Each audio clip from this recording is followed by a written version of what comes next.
नमस्कार। प्रदेश के प्रश्न में आप सभी का बहुत स्वागत है। आपके साथ मैं हूं दीपिका। हार्ट अटैक से युवाओं में मौत का सिलसिला थमने का नाम नहीं ले रहा है। एक के बाद एक युवक युवती हार्ट अटैक से जान गंवा रहे हैं। मंगलवार को इंदौर में एक युवती की साइलेंट हार्ट अटैक आने से बीच रास्ते में ही मौत हो गई। लड़की सहेली की शादी के लिए शॉपिंग करने जा रही थी।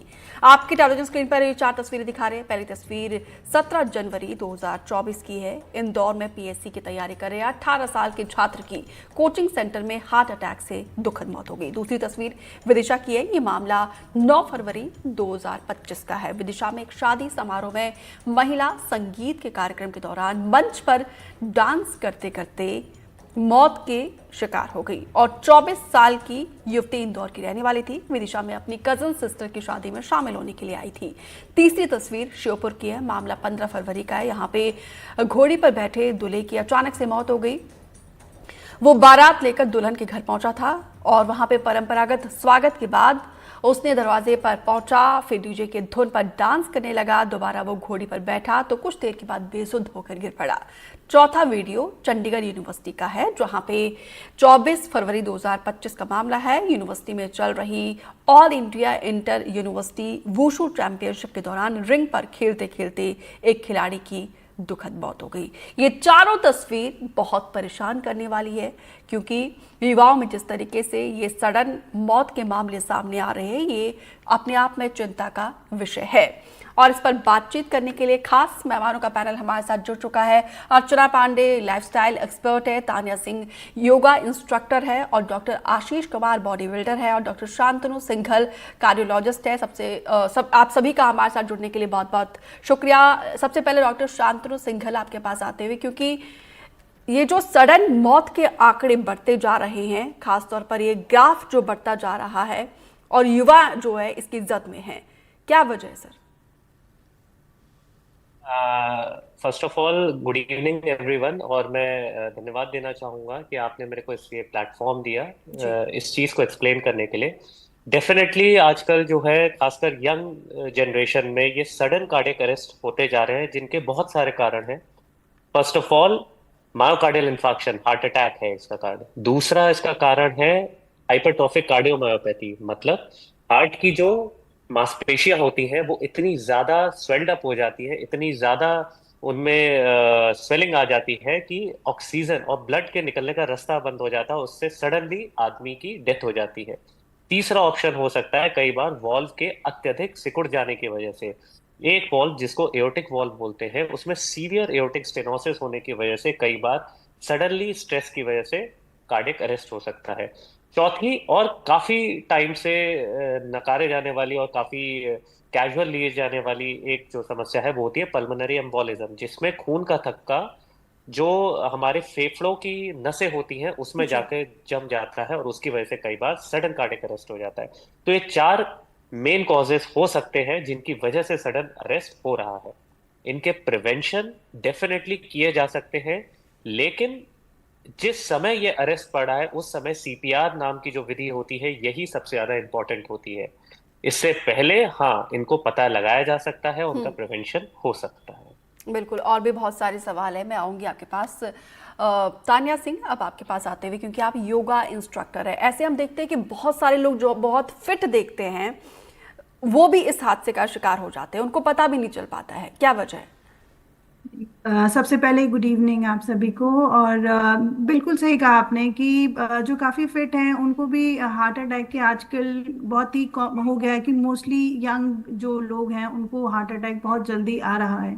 सबसे पहला रीज़न इसका ये होता है कि स्ट्रेस, जो तनाव है, तनाव के कारण ब्लड का हार्ट तक ना पहुंच पाना, हम्म। ये सबसे मेन कारण होता है कि वो हार्ट अटैक को लाता है। आपके हार्ट अटैक आता है उस चीज का कि आपको तनाव है किसी चीज का, उस चीज से। और दूसरी चीज जो सबसे इंपॉर्टेंट होती है, आपका लाइफस्टाइल, जी। कि आपका रोजाना आपका क्या लाइफस्टाइल है, आप किस तरीके का खान पान आप खा रहे हैं, या सो रहे हैं, नींद प्रॉपर जो हमारी 8 या 9 घंटे की नींद होती है वो आप ले रहे हैं। क्योंकि वो आज के दौर में अगर आप देखेंगे तो यंगस्टर, जितने भी यंगस्टर्स हैं, वो एक हेल्दी डाइट फॉलो नहीं करते हैं। वो बाहर का खाना, अनहेल्दी अनहाइजीनिक जितनी भी चीज़ें रहती हैं वो खाते हैं, और जिसकी वजह से प्रॉपर उनका ब्लड सर्कुलेट नहीं होता है, और जिसकी वजह से हार्ट अटैक जो मेन रीज़न है वो अकर होता है इस चीज़ में। जी। तो ये एक सबसे बड़ा मेन इम्पॉर्टेंट कॉज है हार्ट अटैक का, कि स्ट्रेस, आपका लाइफस्टाइल, आपकी अनहेल्दी डाइट, ये आपका सबसे मेन कारण है आपका हार्ट अटैक को आने का। ठीक है डॉक्टर जिसकी आशीष वजह कुमार जी, मैम मैं आऊंगी आपके पास। जिस तरीके से तानिया सिंह ने कहा कि एक स्ट्रेस बहुत बड़ा एक रीज़न है ये कार्डियक अरेस्ट का। हर कोई फिट दिखना चाहता है और बहुत सारे लोग ऐसे देखते हैं हम लोग जो कि बॉडी बिल्डर के लिए, क्या वो स्ट्रेस इतना ज़्यादा हावी होता है कि वो सहन नहीं कर पाते हैं? नमस्कार जी। जी। आपका कहना ठीक है, मैडम का कहना भी ठीक है और सर का भी है, क्योंकि आज के टाइम में हम सब के ऊपर बचपन से ही स्ट्रेस का एक बोझ पड़ जाता है। बचपन में माँ बाप के एक्सपेक्टेशंस है कि बच्चे अच्छा नंबर से पास हो, हमारा बच्चा अच्छा एथलीट बने, लेकिन हम लोगों बचपन से एक्सपेक्टेशन तो रहता है, लेकिन उसके हिसाब से हमारी फैसिलिटीज प्रॉपर नहीं कर पाते। आज के टाइम पे बच्चों का लाइफस्टाइल में जंक फूड, देर से सोना, जब देर से सोएंगे तो रिकवरी नहीं मिलेगी। उसके बाद जब ओवर स्ट्रेच वर्कआउट रहेगा या ओवर प्रेशर रहेगा कि हमें आगे बढ़ना है, तो ये सारी चीजें प्रेशराइज करती है, और ये प्रेशराइज माइंड के ऊपर आता है और माइंड से आपकी हार्ट के ऊपर आता है और पूरी बॉडी पे प्रेशर रहता है कि हमें कुछ करना है, और उसके कारण उनका बीपी हाई होता है और उनकी मांसपेशियां कमजोर होने के कारण या इतना लोड नहीं लेने के कारण तो हार्ट की प्रॉब्लम आ सकती है। जैसे अभी दिखाया कि एक डांस करते करते बच्चा लेडी गिरी है, या वो एक्सरसाइज करते फाइट के बीच में हो गया, तो उस टाइम हमारा परफॉर्मेंस को बढ़ाने के लिए एक अलग सा प्रेशर रहता है। हम उसके लिए सिंथेटिक फूड लेते हैं, ठीक है ना, अपना एग्रेशन को बढ़ाते हैं और इतना प्रेशराइज लेते हैं कि हमें अपना नाम कमाना है, अपने आप को ऊपर लेके जाना है। तो वो सारा स्ट्रेस इतना हावी हो जाता है कि जिससे कि आम आदमी उस हिसाब से अपने आप को झेल नहीं पाता या कंडीशनिंग नहीं कर पाता, क्योंकि सबको जल्दी आगे बढ़ना है। क्योंकि ट्रेनिंग करना या एक्सरसाइज करना, धीरे धीरे तो आप आगे बढ़ेंगे, लेकिन सबको अभी जल्दी से जल्द रिजल्ट चाहिए, जिसके कारण ये प्रेशर रहता है। और इस प्रेशर के कारण लोग शॉर्ट टर्म भी यूज करते हैं, मिसगाइड भी करते हैं। डॉक्टर आशीष, इस प्रेशर को कैसे हैंडल किया जाए? Yes ma'am. इस प्रेशर को किस तरीके से हैंडल किया जाए, क्या टिप्स आप देना चाहेंगे? हाँ, इस स्ट्रेस को हैंडल करने के लिए तो सबसे पहले जो हमें स्कूल से करना चाहिए कि स्कूल में हमें पेरेंट्स को अवेयर करना चाहिए कि सुबह बच्चों को हेल्दी फूड दें। क्योंकि मैं खुद स्कूल में टीचर भी हूँ, तो मुझे एक्सपीरियंस मिलता है कि बच्चों के पेरेंट्स देर से उठते हैं, तो उनके जब हमने कई बार टिफिन चेक करते हैं तो उसमें मैगी, पास्ता, और हमें स्कूल की जो पीटीएम होती है उसके अंदर हमें दिखाना है, बताना है कि हमारे बच्चों को हेल्दी फूड क्या चाहिए, क्यों चाहिए, कितना चाहिए। ठीक है ना, कई बार हम कहते हैं कि प्रोटीन की डाइट बढ़ा दीजिए, लेकिन प्रोटीन की डाइट बच्चे की जरूरत ही नहीं है, क्योंकि उसकी एक्टिविटी इतनी नहीं है। ठीक है ना, तो इस तरह का हमें पेरेंट्स को भी हमें बताना चाहिए कि जिससे कि बच्चों को स्ट्रेस है। और कोई भी एग्जाम पेरेंट्स कहे कि आपको सबसे आगे जाना है, आपको बेस्ट करना है, लेकिन बेस्ट करने के लिए हमें उस बच्चे की परिस्थिति को तो देखना है। उस बच्चे का मेंटल लेवल क्या है, उसका फिजिकल स्ट्रेंथ कितनी है, उसका फिजिकल लोड लेने का स्ट्रेस कितना है, ये चीज हम नहीं देख पाते हैं। क्योंकि सारे बच्चे ना तो चैंपियन बन सकते, सारे बच्चे फर्स्ट नहीं आ सकते। बिल्कुल। तो हमारा जो भी स्कूल प्रोग्राम है या कॉलेज प्रोग्राम है वो इस ढंग से होना चाहिए जिसमें सब बच्चों को इन्वॉल्व किया जाए, लेकिन प्रेशर ना हो। क्योंकि एथलीट टॉपर बच्चे तो अपने निकलेंगे।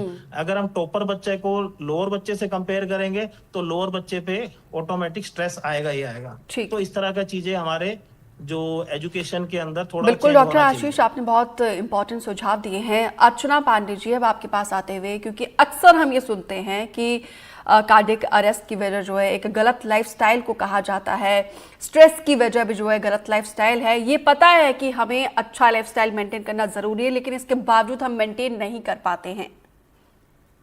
Good evening ma'am, good evening everyone. और अभी ये बहुत अच्छी बातें हो रही हैं, लेकिन लाइफ स्टाइल को बेहतर करने के लिए, यानी जो हार्ट अटैक के कारण है ना, उसमें जो भी आप सभी ने सजेस्ट किए सभी मैं मानती हूँ कि प्रेशर भी की वजह से भी है, लेकिन जो मेन कारण होता है ना वो हमारी लाइफ स्टाइल है। लाइफ स्टाइल आज की डेट में सबकी बहुत ज्यादा डिस्टर्ब है। आप सभी ये देखते होंगे अपने आसपास जी। कि हमारी लाइफ स्टाइल जो है ना बहुत ज्यादा डिस्टर्ब है। यानी बच्चे देर रात तक पढ़ रहे हैं हम्म। और कुछ भी एक तो बहुत सारी चीजें आ गई हैं, रात तक ऑर्डर आते हैं, उन्हें भूख लग रही है वो बाहर से ऑर्डर कर रहे हैं, पता ही नहीं बच्चे क्या खा रहे हैं, है ना। तो हम्म। सबसे ज्यादा अवेयरनेस की जरूरत है पेरेंट्स की, और उसके बाद स्कूल की भी रिस्पॉन्सिबिलिटी बनती है कि जी। न्यूट्रिशन और लाइफ स्टाइल के बारे में एक अवेयरनेस बहुत ज्यादा जरूरी है स्कूलों में भी और हर जगह, है ना, लेकिन मैम क्योंकि चिंता की बात ये है ना कि ये जो मामले बढ़ रहे हैं ये कॉलेज 18 प्लस से लेकर 40 के आसपास के लोगों के बीच में हम ज्यादा समझ रहे हैं, क्योंकि इस एज में तो बच्चा जो है अडल्ट होता है, वो समझता है क्या सही है क्या गलत है। यस मैम, एक्चुअली यही मैं उसी पे आ रही थी कि ये सारी चीजें क्यों डिस्टर्ब है, क्योंकि हमें ही नहीं नॉलेज है, या नॉलेज भी है तो हम उसे कर नहीं पा रहे हैं जी। या हम करना नहीं चाहते हैं, है ना। लेकिन जब हम खुद ही डिस्टर्ब रहेंगे, हम खुद ही जंक फूड खा रहे होंगे, हम समय पे नहीं सो रहे हैं, यानी टाइम पे सोना टाइम पे उठना, है ना, ये सारी चीजें अगर आपके लाइफ स्टाइल में डिस्टर्ब है, आपकी लाइफ स्टाइल अगर डिस्टर्ब है इन चीजों को लेके, तो जी। आप मानिए कि आपका जो आपका हेल्थ है ना वो सपोर्ट नहीं करता। आपके जो रोग प्रतिरोधक क्षमता होती है जी। वो कहीं ना कहीं धीरे धीरे वीक होती चली जाती है। हार्ट वगैरह जब हम इंटरनली वीक होते हैं तो सारे हमारे इंटरनल ऑर्गन्स वीक होते चले जाते हैं। लाइफ स्टाइल का बेहतर होना इसलिए भी जरूरी है। अगर आप अपनी लाइफ स्टाइल को बेहतर करते हैं, यानी ये इसमें मैम ना सबको अवेयरनेस की जरूरत है। जी। और मैं तो मानती हूँ कि न्यूट्रिशन की नॉलेज, न्यूट्रिशन को एक गंभीर सब्जेक्ट के रूप में लिया जाना चाहिए। आज की डेट में जो सिचुएशन है, जो हम लोग अपने आसपास देख रहे हैं, जैसा ऐसा तो पहले हमने कभी सुना नहीं था जैसा आजकल हो रहा है। तो हमें ना न्यूट्रिशन को एक अवेयरनेस के रूप में एक सब्जेक्ट बना देना चाहिए। जैसे मुझे लगता है कि एक अवेयरनेस बहुत ज्यादा जरूरी है सबके लिए, बिल्कुल स्कूल में बिल्कुल कॉलेज अर्चना में। पांडे, ये एक अलार्मिंग सिचुएशन है। और यस मैम। हमारे दर्शक अगर आप सुन रहे हैं तो देखिए अच्छा लाइफस्टाइल होना कितना ज़रूरी है। अगर आपकी लाइफस्टाइल अच्छी होगी तो आपका इम्यूनिटी सिस्टम जो है वो बहुत ज़्यादा स्ट्रांग रहेगा, तमाम बीमारियों से वो लड़ने में उतनी ताकत जो है वो रख पाएगा। अब डॉक्टर शांतनु आपके पास आते हुए आपने कहा था कि सीपीआर बहुत ज़्यादा इम्पॉर्टेंट होता है। ऐसे सिचुएशन में हम देख रहे थे अगर 10 में से 10 लोगों को कार्डियक अरेस्ट आता है तो 9 लोग तो जो है हॉस्पिटल पहुंच ही नहीं पाते। आपने कहा कि सीपीआर बहुत ज़्यादा इंपॉर्टेंट होता है, कैसे सीपीआर दिया जाए। और पीजीआई चंडीगढ़ की एक रिपोर्ट के मुताबिक कोरोना के बाद जो कोविड पॉजिटिव पाए गए थे उसके बाद जो पोस्ट कोविड है ये आंकड़े जो है 10% से बढ़कर 13% हो गया है। आप बिल्कुल सही बोल रहे हैं। देखिए, CPR is very important in these times. एक तो जो है हमारे यहाँ, जैसे कि आपने सुना होगा कि मशहूर सिंगर थे एक, जिनकी जो है जो एक्सपायर कर गए एक कार्डियक अरेस्ट से।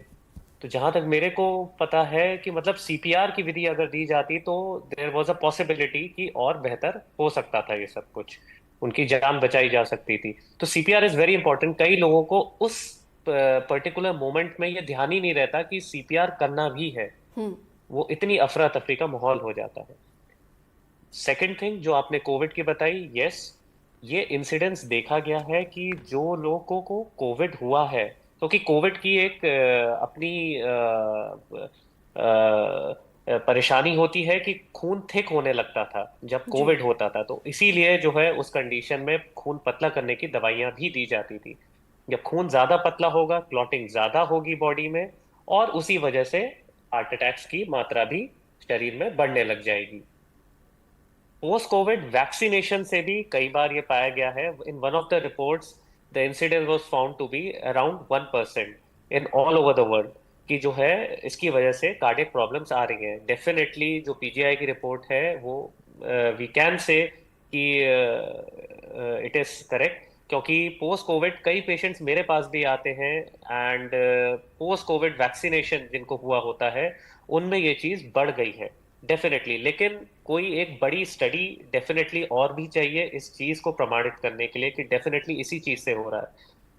फॉर नाउ हम लोग ज्यादा से ज्यादा क्या कर सकते हैं? प्रिवेंशन इन द फॉर्म कि 18 साल से ऊपर के जो युवक हैं, स्पेशली जिनमें फैमिली हिस्ट्री है, जिनके घर में ये फैमिली हिस्ट्री है, उनके फादर की साइड, उनके मदर की साइड या उनके भाई बहनों में किसी को भी कार्डियक प्रॉब्लम रहा हो, तो ना सिर्फ ब्लड टेस्ट कराएं, ईसीजी, इको और सीटी कोरोनरी एंजियोग्राफी का भी आजकल काफी ज्यादा रोल हो गया है। जो छोटे बच्चे हैं, जो 18 साल से छोटे बच्चे हैं, आजकल इनफैक्ट स्कूल्स में सीबीएसई की भी गाइडलाइंस आ गई हैं इनमें कि जी। एक रजिस्टर्ड मेडिकल प्रैक्टिशनर होना चाहिए जो पहले से पहले इन सब ग्रुप्स को आइडेंटिफाई करे, इन्हें पहचाने और अगर उन्हें जरूरत लगती है तो स्पेशलिस्ट को रेफर करे, ताकि पहले से पहले हम इन्हें पकड़ पाए। बहुत इंटरेस्टिंग एक बात होती है कि जब से एक कोई इंसान पैदा होता है तब से ही उसके शरीर में आर्थरोस्क्लेरोसिस जैसी प्रक्रिया शुरू हो जाती है, जो कि अनकंट्रोल्ड खान पान और जैसे कि अर्चना मैडम ने बताया लाइफस्टाइल खराब जी। होने की वजह से बहुत तेजी से बढ़ती है, जिसको कंट्रोल करना बहुत इंपॉर्टेंट है। ठीक है, बहुत इम्पोर्टेंट सुझाव आपने दिए हैं।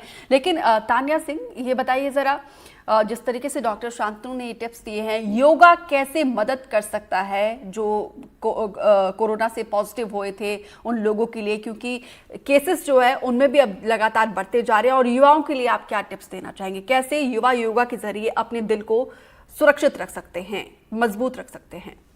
बिल्कुल दीपिका जी, इसमें योगा का योगदान बहुत ही बड़ा है। कि अगर सबसे पहली चीज़ कि कोई फिजिकल अगर एक्टिविटी हम नहीं करते हैं, अपने शरीर से कोई भी फिजिकल एक्टिविटी हम नहीं कराते हैं, तो धीरे धीरे हमारा ब्लड का सर्कुलेशन कम होने लगता है हमारे हार्ट के पास जाने पे। तो सबसे पहला चीज़ रहता है कि धीरे स्लोली स्लोली अगर हम कुछ फील करते हैं तो हमें पहले फिजिकल एक्टिविटी, साथ ही साथ हमें मेडिटेशन यानी कि ध्यान, और ध्यान भी हमें कई टाइप के साउंड है। एक होता है मेडिटेशन की, साउंड को सुन के मेडिटेट करिए। अपनी बॉडी पे हमें सबसे पहले फोकस रखेंगे, अपनी ब्रीदिंग पर, जी। अपनी सांसों पर, कि जब हम सांस लें और उसके बाद अपने सांस को फील करिए कि हमारी सांस कहाँ से हमारी बॉडी पे जा रही है, किस कहाँ पे कौन से किस तरीके से ट्रैवल कर रही है। तो उससे आपके ब्लड का सर्कुलेशन आपकी बॉडी में प्रॉपर तरीके से होता है। साथ ही साथ जी इसमें आप प्राणायाम होता है, अनुलोम विलोम, जो आपके सांसों को एक संतुलन बनाए रखता है, आपको इक्वलाइज, आपके ब्रीदिंग को इक्वलाइज करता है। अनुलोम विलोम से चाहे वो युवा हो, चाहे बुजुर्ग हो या महिलाएं हों, ये प्राणायाम करने से उनका ब्रीदिंग सिस्टम प्रॉपर होने से हार्ट अटैक का रेशो एकदम कम होता जाता है, प्लस उनकी ब्रीदिंग की कैपेसिटी और इंक्रीज होती है। जी। तो इसमें ज़्यादा हम कुछ नहीं करते। मैं थोड़ा सा ही बताना चाहूँगी कि हमें अपने नॉस्ट्रल, राइट नॉस्ट्रल को बंद करते हुए लेफ्ट से इनहेल करेंगे, फिर लेफ्ट नॉस्ट्रल को बंद करके राइट से एक्सेल करेंगे, अगेन सेम प्रोसेस, राइट से इनहेल करके लेफ्ट से एक्सेल करेंगे। ये हम अगर करीबन 1 मिनट लगातार करते भी हैं तो हमारी ब्रीदिंग इक्वलाइज्ड होती है, जिसकी वजह से हमारा ब्लड जो है हमारी बॉडी में सर्कुलेट प्रॉपर तरीके से करता है, जो कि हमारी बॉडी को और हमारी ब्रीदिंग को एकदम एक्टिव रखता है। जी। बिल्कुल, बहुत इंपॉर्टेंट सुझाव आपने दिए हैं। डॉक्टर आशीष कुमार, जो युवा बॉडी बिल्डर के लिए अपनी बॉडी को और ज़्यादा मजबूत करने के लिए लगातार जिम करते हैं, उनको आप क्या सुझाव देना चाहेंगे? क्योंकि देखिए, प्रेशर इतना ज़्यादा लेते हैं वो खुद को, अपने आप को मजबूत और तंदुरुस्त दिखाने के लिए, वो प्रेशर फिर वो हैंडल नहीं कर पाते हैं और फिर उसके बाद से वो अपनी ज़िंदगी से हाथ धो बैठते हैं। मैं जिम में आने वाले या किसी भी स्पोर्ट्स इंस्टीट्यूट या क्लब में जाने वाले बच्चों को, खासकर यूथ और टीन एज वाले बच्चों को एक सलाह दूंगा कि जल्दबाजी ना करें, क्योंकि मसल्स को मैच्योर होने में टाइम लगता है, मसल बिल्डअप होने में टाइम लगता है। ठीक है ना? एक अच्छी डाइट, एक अच्छा लाइफस्टाइल, एक अच्छी स्लीप, आपको 3 to 5 kg muscle per year आपका जनरेट होना है। तो आप शॉर्टकट के चक्कर में स्टेरॉइड्स लेते हैं जो आपका बीपी हाई करता है, या आर्टिफिशियल डाइट लेते हैं जिससे बॉडी में जल्दी ग्रोथ करने के लिए रहते हैं, जिससे हमारा बीपी का लेवल बढ़ जाता है, तो इंजरी के चांस बढ़ते हैं। प्रोफेशनल लोगों के लिए बात अलग है, मैं एक आम व्यक्ति के लिए कह रहा हूँ जो जनरल फिटनेस के लिए जाता है। जी। तो शॉर्टकट ना अपनाएं, अपना हेल्दी खाना अच्छे से रखें और खाने का टाइमिंग कोशिश करें कि 7 बजे से पहले इवनिंग में, क्योंकि आज का लाइफस्टाइल इतना है कि हम रात को 11-12 बजे तक हमारे घर में सीटियां बज रही होती है, खाना बन रहा होता है, क्योंकि हमारे बॉडी के अंदर खाने को डाइजेस्ट करने के लिए जो हार्मोन्स निकलते हैं जिससे कि हमारा फूड जो डाइजेस्ट होके ऑब्जॉर्व करके रिकवरी हार्मोन्स डेवलप करता है, वो चीजें वो डाइजेस्ट ही नहीं हो पाता। तो खाना अगर हम लेट खाएंगे तो खाना रिकवरी भी नहीं होनी, रिकवरी नहीं होनी तो सुबह जैसे हमने स्ट्रेस वाला वर्कआउट चालू करना है तो हमें ऑटोमेटिक हमारा जो ब्लड है खाने को भी डाइजेस्ट कर रहा है, अब एक्टिविटी में भी उस एनर्जी को रहे तो प्रेशर हार्ट पे आता है। तो अपना टाइम पे सोएं, टाइम पे खाना खाएं, अच्छे कोचेज, अच्छे ट्रेनर के यहाँ अपने आपको सौंपे कि वो किस तरह आपको ट्रेनिंग प्रोग्राम कराएंगे। आप अपनी मेडिकल हिस्ट्री बताएं कि मेरे घर में मेरे फादर को, मदर को जो जो प्रॉब्लम है, ठीक है ना। आप अपना डेली का रूटीन कोच से डिस्कस करें कि मुझे स्टडी का मेरा काम ज्यादा है, मेरा हैवी लेबर मैं करता हूं, या मेरा सिटिंग का काम ज्यादा है, तो उस हिसाब से वो आपको अच्छे से डाइट प्लान देगा, आपको एक्सरसाइज प्लान देगा, ठीक है ना। और कोचिस को ये भी रहना चाहिए, एक आम आदमी को मैं भी कहूंगा अपनी पल्स रेट चेक करें। जब एक्सरसाइज करते हैं तो 170 से अगर पल्स आपके ऊपर जा रही है तो उस टाइम हमें एक्सरसाइज करते हुए रुक जाना चाहिए। बिल्कुल। ठीक है, छोटी छोटी अर्चना बातें पांडे, जो हर कोई कर सकता है। ट्रेनर ने 70 पल्स तो चेक करता है कि मेरी 1 मिनट में इससे बढ़ रही है जी। तो हमें रुक जाना चाहिए। ठीक वो है। पर्सन अलग होती है क्योंकि इस पे ज्यादा फिर हार्ट के ऊपर लोड आता है। ओके। तो ये छोटी छोटी बातें अगर ये ध्यान देंगे तो इस तरह की जो प्रॉब्लम्स है वो कम होगी। अर्चना पांडे, डॉक्टर आशीष ने जो चीजें बताई है, आजकल का युवा स्मार्ट है, डिजिटल का टाइम है, उनको पता है ये सारी चीजें, इसके बावजूद वो फॉलो नहीं कर पाते हैं। आपने कहा कि एक अच्छा लाइफस्टाइल होना बहुत जरूरी है, ये हम सबको पता है, इसके बावजूद वो लाइफस्टाइल को बहुत लाइटली ले रहे हैं। Yes, ma'am. अच्छा लाइफस्टाइल आपको एक अच्छी हेल्थ दे सकता है,